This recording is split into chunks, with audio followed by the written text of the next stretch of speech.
ইউনূস সরকার ক্ষমতায় আসার পর ভারতের সাথে সর্বকালের যেই সুসম্পর্ক সর্বনিম্ন পর্যায়ে আসছে, এক ধরনের অন্তরে অন্তরে দুই দেশই শত্রুতা পোষণ করছে। পাকিস্তানের সাথে সম্পর্কের উন্নতি ঘটেছে সামরিক অস্ত্র থেকে শুরু করে, আর গতকালকে সম্ভবতই 53 বছর পরে প্রথম পাকিস্তানের পতাকাবাহী একটা জাহাজ বাংলাদেশে আসছে। সবকিছু মিলিয়া বাংলাদেশও এই মুহূর্তে ভারতের জন্য টেনশন স্বরূপ। ভারতের যিনি সেনাপ্রধান আছেন তিনি বলছিলেন যে পাকিস্তানের গোয়েন্দা সংস্থা তারা বাংলাদেশে আইসা চিকেন নেকের কাছে ঘোরাফেরা করে গেছে। এখন চারদিক থেকে ভারতের অবস্থা খুব কাহিল। অত্যাধুনিক প্রযুক্তির ট্যাঙ্ক নিয়ে মহড়া চালাচ্ছে ভারত, তবে বাংলাদেশ সীমান্তে না, কিন্তু সার্বিক যে সীমান্ত ভারতের সাথে বিভিন্ন দেশের আছে ওই দেশগুলোতেই চালাচ্ছে। এছাড়া ভারতের যে সেভেন সিস্টার্স। আসসালামু আলাইকুম প্রিয় দর্শক, কেমন আছেন সকলে? আশা করি সকলে ভালো আছেন।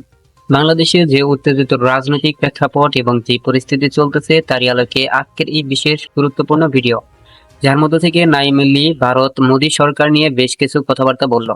ভারতের বিজেপি মোদী সরকার ক্ষমতায় আসার পরে তাদের প্রতিবেশী প্রত্যেকটি রাষ্ট্রের সাথে সুসম্পর্ক থেকে দুঃসম্পর্কে পরিণত হয়ে গেছে, যার মধ্য থেকে বাংলাদেশের সাথে তাদের একটি সুসম্পর্ক রয়েছে, যেটি কিনা ইতিমধ্যে বিচ্ছেদ ঘটার মধ্যে, যেটি কিনা আমরা বাংলাদেশি সকলে জানি। আশা করি ভিডিওর শুরুতে বিশেষ অংশ দেখে আপনারা বুঝতে পেরেছেন যে আজকের ভিডিওটা কতটা গুরুত্বপূর্ণ এবং কিভাবে এই বিষয়টাকে ইঙ্গিত করেছে।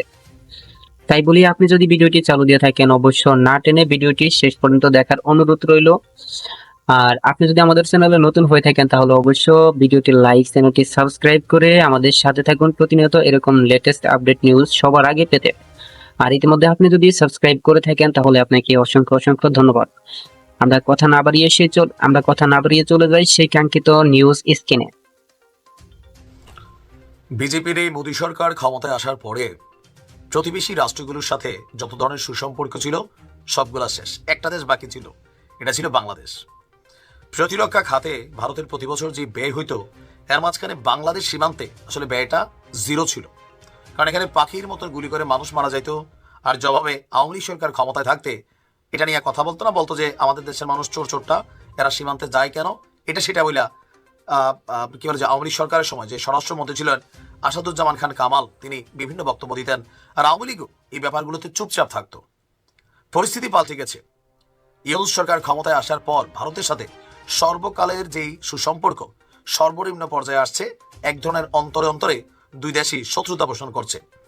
পাকিস্তানের সাথে সম্পর্কের উন্নতি ঘটেছে সামরিক অস্ত্র থেকে শুরু করে কাঁচামাল, নিত্য প্রয়োজনীয় দ্রব্য পাকিস্তান থেকে আসছে।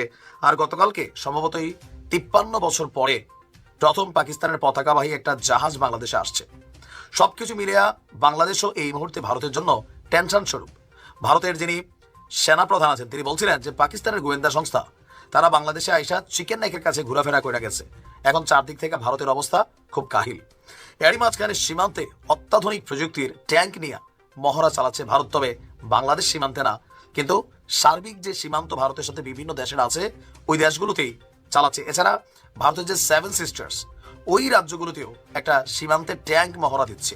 কেন দিচ্ছে আসুন দর্শক, ভারতীয় সেনাবাহিনীর ত্রিশক্তি কর্পস সীমান্ত এলাকায় ভারতের সাথে যে সীমান্তগুলো আছে 1 মাস ব্যাপী T-90 অত্যাধুনিক প্রযুক্তির ট্যাঙ্ক সহ লাইভ ফায়ারিং মহড়া তারা চালাচ্ছে। মহড়াটি সিকিম শিলিগুড়ি করিডোরে সুরক্ষা নিশ্চিত করতে ও যুদ্ধের প্রস্তুতি বাড়ানোর লক্ষ্যে করা হয়েছে। মহড়ায় ভারতীয় সেনারা T-20 ট্যাঙ্কের পাশাপাশি মর্টার, ফায়ার আর্মস এবং ড্রোন ব্যবহার করে লক্ষ্য শনাক্ত এবং নজরদারি করেছেন। T-90 ট্যাঙ্ক বেসিক্যালি ভারতের অন্যতম আধুনিক প্রধান একটি যুদ্ধ ট্যাঙ্ক। এটা উন্নত ফায়ার কন্ট্রোল সিস্টেম, উচ্চগতি, উন্নত সুরক্ষার জন্য পরিচিত। বিশেষ করে এই ট্যাঙ্কটি ক্ষেপণাস্ত্র এবং থার্মাল ইমেজিং প্রযুক্তির মাধ্যমে রাতের আধারেও যুদ্ধ করতে সক্ষম।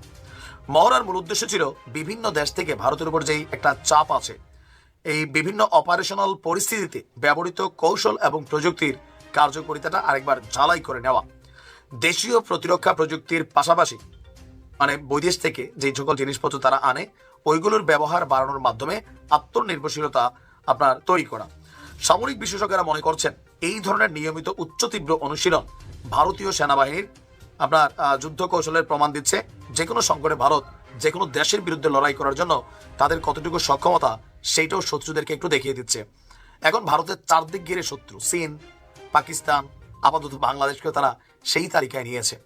তবে বাংলাদেশও ভারতের বিরুদ্ধে সীমান্তে তুরস্ক থেকে আনা অত্যাধুনিক প্রযুক্তির ড্রোন ব্যবহার করছে দাবি ভারতীয় গণমাধ্যমগুলোর। কি বার্তা দিতে চাচ্ছে ভারত? যুদ্ধ করবে নাকি আশেপাশে যুদ্ধ লাগাবে? তবে এগুলো করে লাভ নাই। বাংলাদেশের সাথে ভালো সম্পর্ক রাখো, বন্ধুত্বের সম্পর্ক রাখো, তবে ন্যায্যতার ভিত্তিতে। আগের দিন নাই আর। ভালো থাকুন। আসসালামু আলাইকুম। আশা করি আপনি আজকের ভিডিওটি খুবই মনোযোগ এবং গুরুত্বপূর্ণ সহকারে দেখছেন। ভিডিওটি সম্পর্কে যদি আপনার কোনো প্রশ্ন বা কোনো মতামত থাকে তাহলে অবশ্যই কমেন্ট করে জানাতে ভুলবেন না। এতক্ষণ আমাদের সাথে থাকার জন্য আপনাকে অসংখ্য অসংখ্য ধন্যবাদ। আমরা আজকের ভিডিওটি এখানেই শেষ করছি। আপনি যদি আমাদের চ্যানেলে নতুন হয়ে থাকেন তাহলে অবশ্যই ভিডিওটি লাইক, চ্যানেলটি সাবস্ক্রাইব করে আমাদের সাথে থাকুন।